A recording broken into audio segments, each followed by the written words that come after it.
Meet David. David is 67, a retired engineer, 40 years of discipline. He maxed out his 401k most years, never chased hot stocks, never gambled. He trusted the system, and he trusted his advisor. Carol's also 67.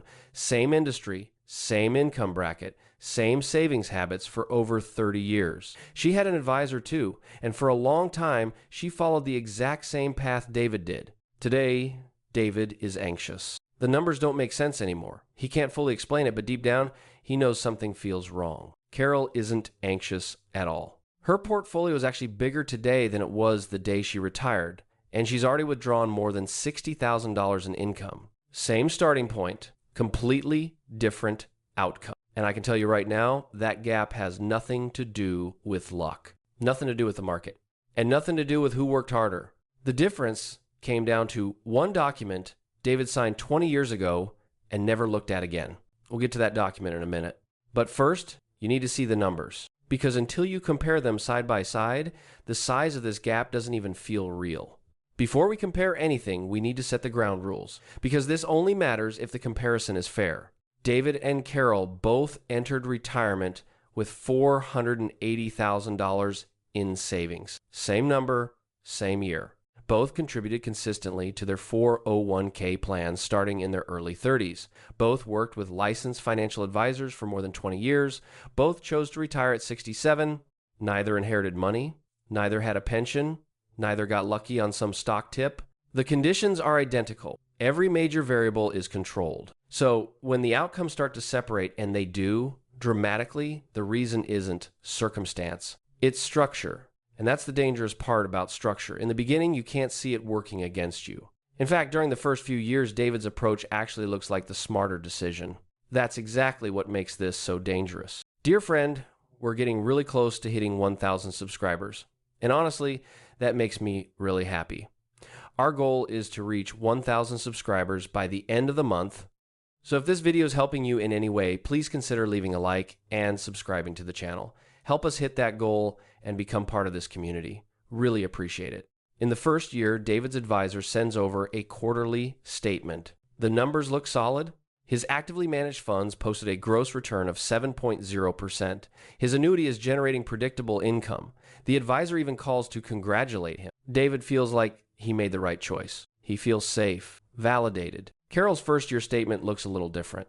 Her low-cost index funds returned around 6.9%, almost identical to David's, maybe slightly lower during a strong year for active management. No congratulatory phone call, no glossy report, just a number on a screen. On the surface, David looks like he's winning, and that surface-level impression is exactly what the industry depends on. Because here's what neither statement actually shows: how much each of them truly kept. David's gross return of 7.0% came with a 0.76% expense ratio on his actively managed funds, the industry average in 2024, according to Morningstar Plus, a 1.00% advisor fee. The national median, according to the 2024 Kitces report, combined, his total annual cost is 1.76%. Carol's total cost, 0.14%. That includes 0.04% in index fund expenses, plus a flat annual fee paid to her fiduciary advisor, roughly 0.10% of the portfolio. In real dollars, on a $480,000 portfolio, that gap equals $7,776 in the very first year alone. David feels like he's ahead. The math says otherwise. And here's what makes this truly dangerous. $7,776 in year one feels manageable, tolerable, almost irrelevant. But the real problem isn't the first year. The real problem is what happens when you multiply that difference over 20 years and then account for what that lost money could have earned if it had stayed inside David's account instead of leaving it. That mechanism has a name, and most people have never heard it explained clearly. The mechanism is called fee drag. Not a scandal, not fraud, just math, quiet, relentless, and exponential. Fee drag happens when a percentage of your portfolio leaves your account every single year before you ever see the return. And that money doesn't just disappear. It disappears and stops compounding. So you're not only losing the fee itself, you're losing every dollar that fee could have earned over the next 10, 15, or 20 years. Let's get specific. David's actively managed funds carry a 0.76% expense ratio, the asset-weighted industry average in 2024, according to Morningstar. His advisor charges another 1.00% annually, the national median, according to the 2024 Kitz's report. Total cost, 1.76% per year. Carol's total cost, 0.14%. That includes low-cost index fund expenses plus the flat fee she pays her fiduciary advisor spread across the portfolio. The difference between them is 1.62% annually. On a $480,000 portfolio, that means $7,776 leaves David's account every year and stays inside Carol's. That's the fee drag number. But this is where most people stop the analysis. And stopping here massively understates the damage. Because the $7,776 leaving David's account in year one doesn't just vanish, that money should have been compounding. At an average annual return of 7%, money roughly doubles every 10 years. So David isn't just losing $7,776 a year. He's losing $7,776 a year, plus everything that money would have eventually become. And there's a second layer to this, one that almost never gets discussed. Over the years, David's advisor recommended 2 annuity products. Now, annuities aren't inherently bad, but the ones David bought came with surrender charges early, withdrawal penalties starting at 7% in year one and gradually declining over 7 years. That's the standard structure, according to the SEC, and confirmed by Fisher Investments' analysis of more than 26,000 annuity policies. They also carried mortality and expense fees of 1.25% annually, the industry average, according to Bankrate and multiple insurance carriers on top of the underlying fund costs. Those fees were disclosed. They were sitting right there in the contract David signed. Paragraph 11, page 4. He never read page 4. And here's the question almost nobody asks until it's too late. Did those annuities outperform a simpler alternative enough to justify the cost? We ran the numbers. And the answer is not what David's advisor would want you to hear. But before we get there, we need to look at the year-by-year comparison. Because the gap between David and Carol doesn't show up all at once. It builds slowly at first, then it accelerates. And by year 10, the trajectory is basically locked in. Let's run the numbers. Same starting balance. $480,000, same assumed market return for both. 7% annually, the long-term historical average of the S&P 500. Only one variable changes. Fees. David's net annual return, 7.0% minus 1.76% equals 5.24%. Carol's net annual return, 7.0% minus 0.14% equals 6.86%. Annual difference, 1.62 percentage points. Year 1, David has $505,152. Carol has $512,928. The gap is $7,776. Barely noticeable. David probably still feels ahead. Year 3, David has around $530,000. Carol has around $558,000. The gap has grown to $28,000. Still manageable, still invisible on a quarterly statement. Year 5, David has $621,000. Carol has $669,000. Now the difference is $48,000. David's advisor never mentioned it once. Now we get to year 10. By this point, compounding has fully kicked in. David's portfolio, $804,000. Carol's portfolio, $895,000. The gap is now $91,000, and it's accelerating every single year because the gap itself is compounding too. That $91,000 didn't disappear in a market crash. It didn't vanish during a bad year. It drained silently, predictably, mathematically out of David's account $7,776 at a time. And the dangerous part? David still feels fine in year 10. His account balance went up. What he can't see is what's missing.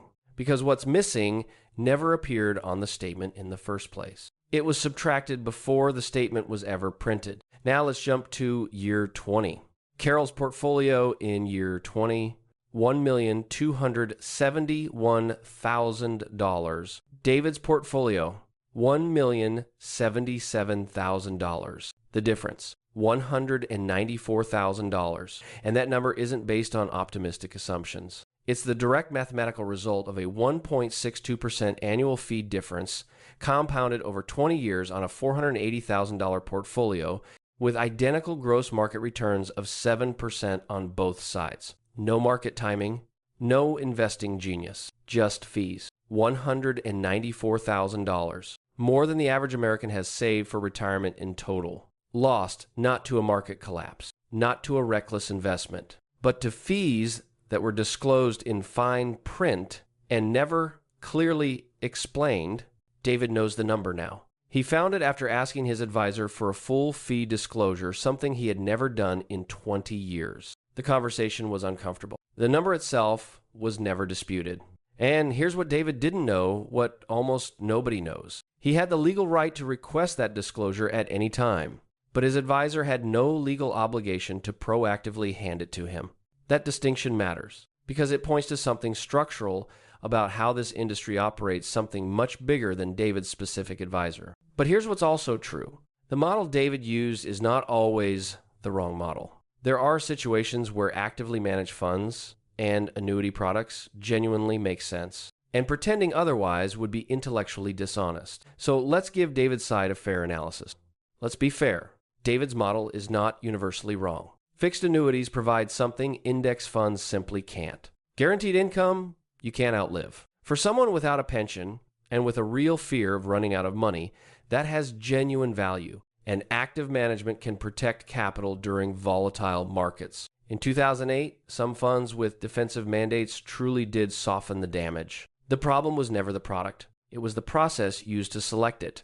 David's advisor didn't arrive at those annuities after a careful analysis of David's actual needs. He arrived at products that paid him a 6% commission taken directly from David's principal. A fiduciary advisor might have reached the exact same conclusion, or maybe not. The difference is that a fiduciary would have been legally required to justify the recommendation based on David's best interest, not the advisor's. That's the distinction most people never learn, and it's costing retirees hundreds of thousands of dollars over the course of retirement. So who's right, David or Carol?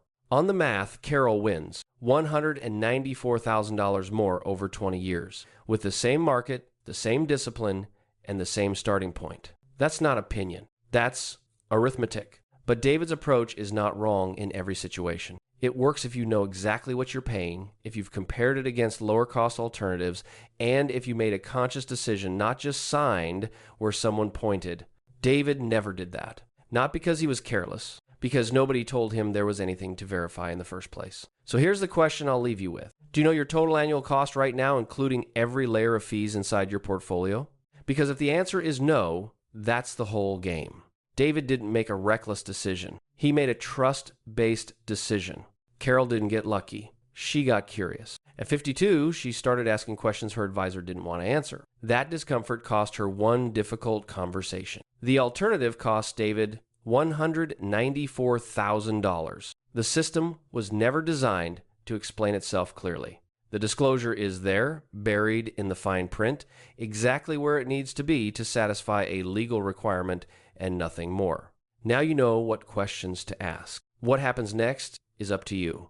And if this video helped you in any way, consider subscribing to the channel and helping grow this community. We're trying to reach 1,000 subscribers before the end of the month. Thank you so much for watching. Take care, and I'll see you in the next one.